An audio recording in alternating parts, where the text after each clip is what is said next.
Hello and welcome to the breakdown of UFC 326, Holloway vs Oliveira 2. This is the MMA Elevator and my name is Darish. Last week we did pretty well, 10 out of 12 picks, 80% is our average, so yeah, we stuck with that.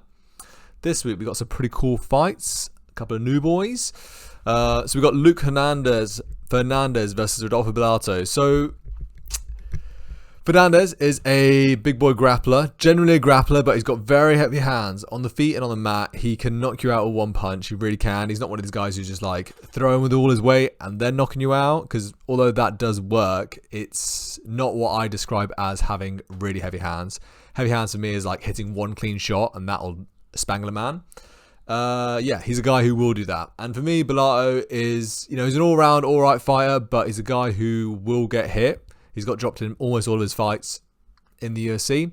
And it's like they get dropped and knocked out in this fight. If Fernandez doesn't really like it on the feet, he will take him down and find a shot somewhere. So yeah, Luke Fernandez by KO.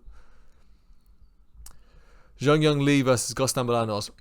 So this one, Bolaños is a decent fighter. I've picked him in the past. I beat him to beat Romanus because he's got a nice straight shot. Just straight down the pipe is very clean. However, he's getting on there with age and he's not defensively that good. He does a thing where he puts his hands quite high up, and I think that's going to open up the body shot for Zhang Young Lee, who tends to throw quite a nice left hook to the body. Zhang Young Lee is an Asian fighter, so he does get punched in the face, doesn't really move his head very well. It's generally how Asian fighters fight. They're very offensively decent, but they tend to rely on their chin and durability a lot, and it wears them out as the fighters as they go through their career. Zhang Young Lee is only 30 years old and he's got decent hooks, decent body shots. I think he's got a lot more volume than Bolaños, and I think he's going to be able to do it here by KO or decision. Yeah, I don't trust Bolaños to go to a full three because he slightly does gas in the second and third. So a nice spot here is Zhang Young Lee, second and third round KO. I do think so. Rafael Tobias versus Dia Ngozi. So this is a fight where I've been going back and forth a little bit. Ngozi is the better striker. He's got a nice body kick and he mixes up with the head kick quite well. His boxing's pretty decent.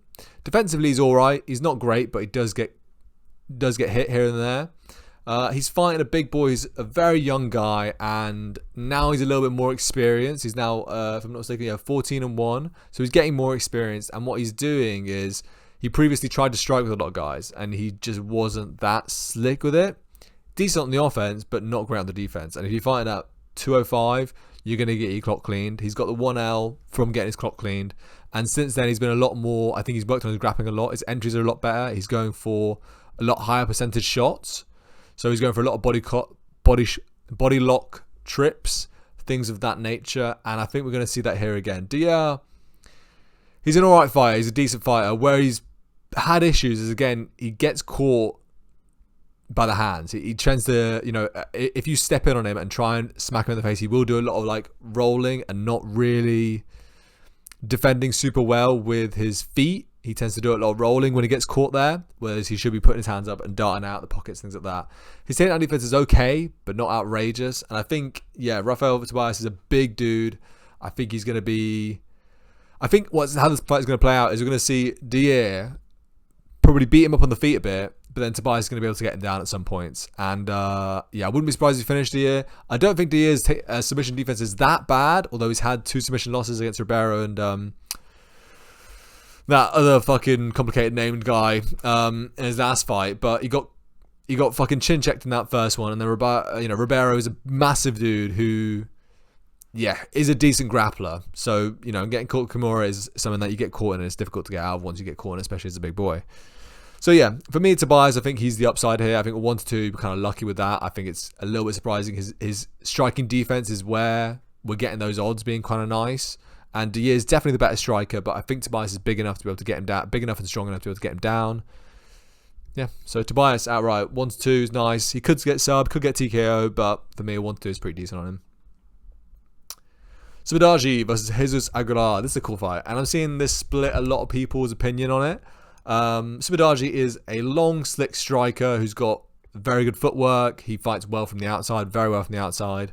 And yeah, he looked really good in his last fight. He was able to keep at range, and his takedown defense looked a lot more improved. It's where he struggled in the past in the start of his career in the UFC. But Jesus Aguilar is an absolute dog. I've done very well betting on Jesus Aguilar. Managed to pick him to submit Nicoli in his, one of his first fights in the UFC, or Nicoli's first fight in the UFC for sure. And I picked him in his last fight against Gruel. A lot of people picked Gruel, but yeah, I just thought this dog he's a dog. And what he does well is that because he's a shorter guy, he knows that he can't just sit at range. So he's moving on the outside, and then as soon as you step further into his range, because you're the bigger guy chasing him down, he lands an overhand, lands a couple of shots, and tries to take you down. His takedowns for me are not great, and I think the range here is quite drastic. It's not the same size as Gruel, which was a short guy really for Jesus to deal with. We got quite a significant reach advantage, quite a significant height advantage, and Simidaji's very good at fighting at range. I think at this point in their career, I think Simidaji's going to be the better guy on the outside, a better guy on the feet. I think he's going to get this decision. At evens, I think it's very nice. There's no point for me going to KO. I don't think Jesus is going to get KO'd. I don't think Simidaji's going to be fighting that game plan. It's obviously always live, but I don't think so. If you want to hit it both ways, the Aguilar submission is probably how he's going to get it done. If he gets to the mat, he's going to be looking for that neck. But I'm slipping on the Simidaji side. Cody Durden versus Tuman Dembarel. Now, this is a cool one. Again, one I was flip-flopping on. So there are upsides to both these fighters. We've got Dembarel, who's the new guy coming in here.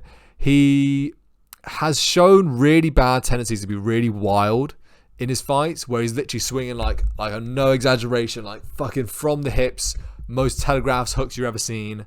And he paid for that against Hernandez, who just took him down at will, basically, and just held him down.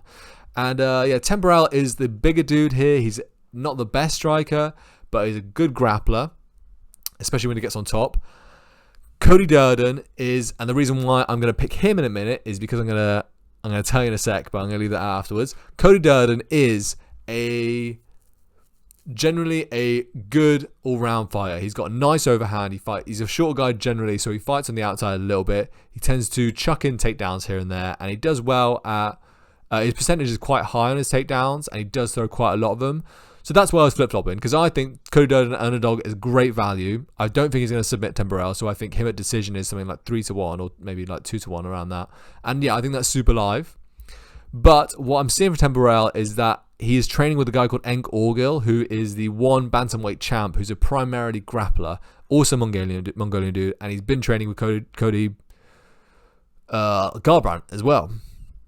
For me, those two things put together tell me he is shoring up that element of the game, which was really, really exposed by Hernandez. I think physically, Dembarel has got all the skills to be able to do this, and I think Cody Durden eats quite a few shots, and although his takedown percentage is high, it's going to be a tough fight, this one. It's going to be a tough fight. He's fighting with a guy who I think is going to have an improved ability to defend takedowns. His striking, from what I've seen on Instagram and all that sort of stuff, is he's tightening up. He recognises all the issues he had in that fight, and I think he's tightening all that stuff up.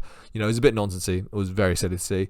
But yeah, as a favourite, I don't love it, but I think if you're hitting a spot on Dembarel, I don't mind it. I think him by sub is quite live. I don't think he's going to KO Cody Durden. I think if he clocks him, which he could do, I don't think he's going to clock him with a big shot. I think he might tag him with little shots, hurt him. That's generally how Cody Durden does that sort of stuff. I think Cody Durden's going to shoot, and I think Dembarel's going to be able to ground a neck. That's what my favourite spot is, I think, on this fight. Dembarel outright, I don't mind. Cody Durden by decision, I don't mind either. So yeah, not the best fight to bet on, to be honest with you. I'd probably leave it off your cards. But yeah, an interesting one. It's going to be interesting to see how Dembarel does, if he's improving or if he's just going to be the same, fish with the takedown defense, a man with no legs, basically. Let's move on. We've got Ricky Tercios versus Alberto Montes. This fight is, there is a slight side on Ricky Tercios. He's a guy who fights with his face a lot, cannot help but getting hit. But his primary weapon is his volume. He throws a lot. He'll carry on walking forward no matter what you throw at him. He's got a very good chin. He will shoot takedowns. They're not great, but he will just carry on doing work and doing business. Alberto Montes is a guy who's a clean counter striker. He's got good slip and rip. So if you throw at him, he will slip and rip. He doesn't look that comfortable with pressure, but he does do well and does find the mark quite well. So he's going to tag Tercios quite a lot here. It's whether he wilts in the second and third, and whether or not he's able to submit Tertius, because he's got some nasty front chokes, the DAS, that sort of thing. Not so much guillotine, which means he's unlikely to give up top position, but generally he's a pretty dangerous dude with the chokes. For me, I think him by submission is a very great spot, very sneaky. I would not be surprised at all. Tertius is a guy who doesn't strike me as the smartest character, the way he fights, and he's going to be putting his neck down there quite a lot. If Montes decides to go for it, wouldn't be surprised. Would not be surprised. But Montes outright for sure. Dante Johnson versus Cody Brundage. You know, this is the biggest favorite on the card, and for good reason. Dante Johnson's a very jacked dude who hits very hard. He's fought at heavyweight, that sort of thing. But generally, he's a smaller guy. Yeah, he's a smaller guy here as well, but he fights very well as a small guy. Backs up, lets you come in, tags you with a big shot, and he does that very well. He had a little bit of issues with what's his name? Old tattooed black man in his last fight, who is not very good, but he gave him a lot of issues because he was just really dogging the grappling, really getting involved with the grappling. Cody Brundage does have a shot, and I've won money on Cody Brundage lasting around. This one I think is a little bit tricky for him because he doesn't tend to shoot as much as I would like him to. He's a decent grappler. He's got a background in wrestling, but he doesn't really shoot as much as he needs to. He tends to stand kind of upright, tends to stand in front of you, not that evasive with the feet, which, what the fuck's his name? Put his name down in the comments. Dumas? Cedric Dumas. We got there in the end. Cedric Dumas does move his feet. He does shoot. He will try and dog it a little bit. And I don't think Dante Johnson's going to find a sub on Cody Brundage. Dumas sat in that position for so long and literally had his hand here ready to tap for like 5 or 6 or 7 seconds before it actually came. So yeah, he was just quitting in that fight. And I think Cody Brundage, although He doesn't ever really quit. I think he's always on the line to be losing his contract and not being in the UFC anymore. So he's always fighting with his heart, but he just doesn't have what it takes. He's, unfortunately, he's been matched up with horrible fighters, some of the nightmare people in the division, but it's just not worked out for him. And I think Dante Johnson's probably going to KO him at 1-2. I quite like it. I think it's the way to go. I don't think he's going to get sub on Brundage. On to the next. Cody Garbrandt versus Zhang Li, whatever the fuck you say this. Cody Garbrandt. There's like 3 Codys on this card, by the way. Me and my boy picked that out and just thought, the Cody parlay could go crazy. I don't back it. I do not back it whatsoever. But yeah, Cody Garbrandt, fucking hell. He's, ex-champion, legit dude. The upsides in this fight is that he's a much faster dude and much faster feet, much faster striker. His downside is that he gasses. He's not looked great in his past couple of fights. He's fought some good competition, but his fight against Barcelos last fight was really not good. He gassed pretty hard in the second and third. He looks like he's in better shape this one, so I'm unsure, and I'm a little bit wary about picking Zhao. I'm very wary about picking Zhao. Zhao is a decent guy. He fights with his face. He's an Asian man, so he will fight with his face. But he, hits pretty hard. And he's a pretty dogged dude. He'll shoot a few takedowns. Not usually get them, but he will shoot a few takedowns. He will land decent straight shots on you. He will constantly try to. And he's got a decent amount of power. I'm tempted by the Zhang Long KO second and third. I don't mind Zhang Long. Is it Zhang Long? Zhao. I'm tempted by Zhao outright. I'm also tempted by the Cody Garbrandt decision, to be honest with you. If he comes in good shape, if he's able to land a couple of takedowns here, if he's able to win that first round with the speed and his footwork and things like that, I don't mind it, but I don't trust him. I don't trust him whatsoever. I think this is one I'm probably going to watch, probably not put money on. Yeah, I don't mind him, but not 100% sure. Gregory Rodriguez versus Bruno Ferreira. I like this spot a lot. I think this is probably one of my favourite odds of the card, to be honest with you. It's, it's an underdog I'm going for. Bruno Ferreira by decision at 8-1. Gregory Rodriguez, I'll tell you why. Gregory Rodriguez is a big dude, hits hard, and has takedowns, but is not that slick with any of them, really. He's got very, very slow feet. He doesn't move his head. He struggled in their first fight because he was a lot more marauding. He was wading in, expecting to land a big shot and expecting to get control over Bruno Ferreira. But Bruno Ferreira was just quicker. He's just faster on the feet, faster, better movement in general, decent head movement, and his strikes a lot faster. And that's why he caught him. Caught him coming in, wading in, being a bit of an idiot. Why I think Bruno Ferreira is going to get a decision on this one for 8-1 is because Gregor Rodriguez has been relaxing his pace a lot more. He's trying to be a bit smarter. He's trying to strike with the grapplers and grapple with the strikers. Unfortunately, Bruno Ferreira's got decent takedown defense, and also he's a cannonball, so he's hard to control on the mat. He can get his legs underneath him. He gets up pretty quickly. In general, I think this is just a tough matchup for Rodriguez, and I think we're going to see the similar thing from last fight. I think we're going to see Bruno Ferreira land the shots on the feet, and last 3 rounds, I think we're going to see Rodriguez try to grapple, try to strike, not have success in either area that much, and just lose out. I would not be surprised if Bruno Ferreira knocked him out. Would really not be surprised. But I do think the dog here is a great value pick. 2-1 outright. Probably 3-1 KO, and 8-1 by decision. I think is crazy. I think Bruno Ferreira can definitely get that. Rodriguez is, gets hit, but has the ability to mix up his game. So I think he can draw out the fight. We'll be hitting that for sure. Drew Dober versus Michael Johnson. Is Drew Dober going to keep up his record of knocking out all the black fighters he's ever faced? Yes, I think so. I was kind of hyped on Michael Johnson to fight. Who is he going to fight? He was going to fight somebody else. Or was it this fight? In general, I thought that his defense has gotten a lot better. The way he's fighting is a little bit safer, which I like. He's fighting a little bit better from the outside and popping his shots, finding his timing to throw the 3-punch combinations a little bit better. And Drew Dober can get hit a lot. Michael Johnson's in this fight, but Michael Johnson's fought 3 guys that are just not great. Zellhuber, who we thought was good, but clearly has a boxing deficit and will get tagged with the hands. So it's just a good matchup for him, really, in that sense. Then he fought Darius Flowers, and then he fought Ottoman Zaital, or reverse order of those two. And just not very good competition. 3-fight winning streak, sure, but it's just not that competition. Drew Dober, I know, is going to have a good chin. He's going to come in here. He's going to be looking for, if he's down on the cards, for the knockout. And Michael Johnson, the issue that he has here is that when he throws 3-punch combinations, but he's in the pocket. He's a guy who believes in his speed, believes in his timing, often to his detriment. He's an older dude now, 39. I think Drew Dober just hits hard, and I think he's going to find that spot. Unfortunately, I love Michael Johnson. I think he's an absolute beast, and he's a go at the game, all that sort of shit, But he's going to have a tough time in there. I think he's going to win some rounds, but I think he's going to get knocked out late. Drew Dober, second, third round KO, 7-2, decent money. Rob Font versus Raul Rosas Jr.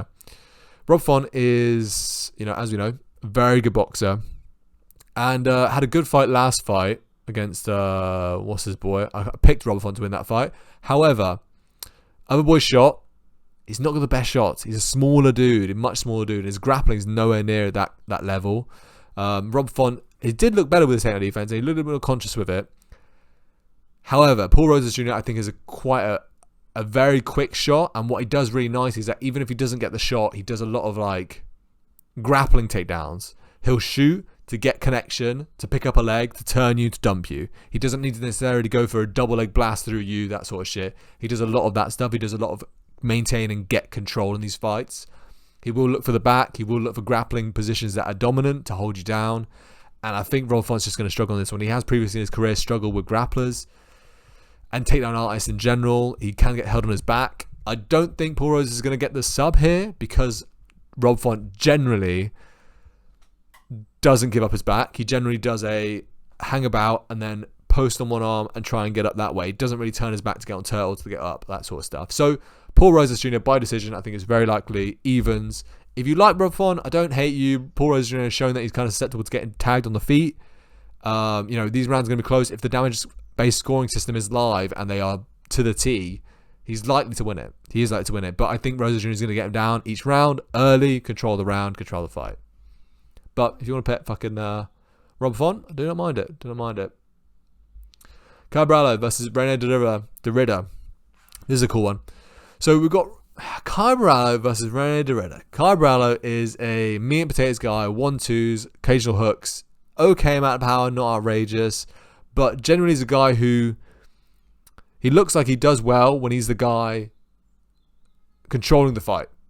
He's controlling the fight, he's moving around, he's tagging when he wants to move, he's able to keep distance when he wants to keep distance, and if a guy engages him, he tends to attach, move, find a way of getting out of that situation generally. He doesn't really sit in the fire, he doesn't really do that sort of stuff.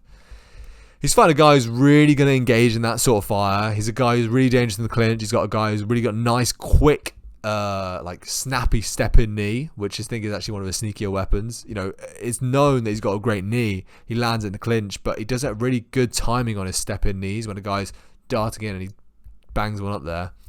You know, he's a hittable dude, but, you know, I picked Brendan Allen to beat him, but I do think that Brendan Allen was a lot worse of a start this matchup there for him than Carbrello. Carbrello, also that was 5 rounds, which I think is really bad for Dorito. I don't think he can really do 5 rounds that well. I think at the upper echelon, I think he's going to struggle with that.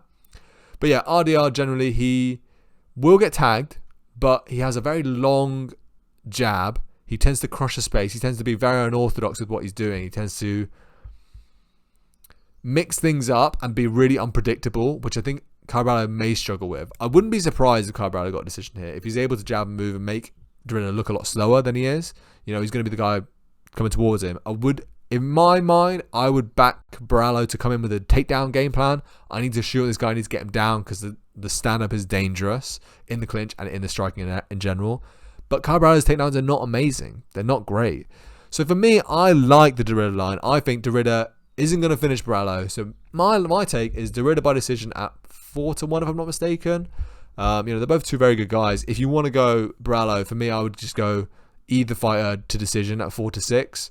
I think you get maybe 1-2, is it, for Barallo decision? So yeah, for me, I think either fighter to decision is 4-6. I think it's very good money, and I think it's very, very likely. Max Holloway versus Charles Oliveira. Okay, all right. Hardest fight on the card to pick, to be honest with you. You know, we're both seeing these guys be both amazing, absolutely amazing throughout not their entire career, but a lot of their more recent career, they looked phenomenal. You know, Holloway coming off the KO, Gaethje, and what was it called? I don't know what the fucking seal Kachar was coming off of, but you know, he may be coming off the Sabore KO, which is why we're seeing the Max Holloway KO line be a little bit more juiced. But I don't think that Charles is going to be knocked out in this one, to be honest with you. I was siding with the Max KO second and third, fourth and fifth at 4-1. I don't mind it. I still don't mind it because Max has clearly shown that he's hitting a lot harder at this weight class. He's going to be tagging Oliveira. But Oliveira, man, he just presents a lot of danger. He, you know, if you get to the mat with him, he's super likely to submit you, as we all know. So, for me, yeah, I think this is a great fight. It's a cool ass fight. In my opinion, stay away from it. Just enjoy it. It's going to be a fucking sick fight. Whatever happens is going to be awe-inspiring. So it's going to be a war. Let's just see. You know, I maybe side with Max, I think, but I'm not confident on that pick whatsoever. These are the overall picks for the thingy, my job. Oh, let's go here. These are the overall picks. We have Luke Fernandez by KO, Jungle Lee by KO decision, Tobias KO sub. Yeah, all blah, blah, blah, blah, blah, blah. Got it all the way down there. I went Max Holloway decision. Probably changed my mind on that, but either way. Last week we went out 10 for 12. This week I think we did pretty well as well. I do think that the ones that I'm a little bit worried about are Timberell and Max and Barallo, to be honest with you. So yeah, I did pick.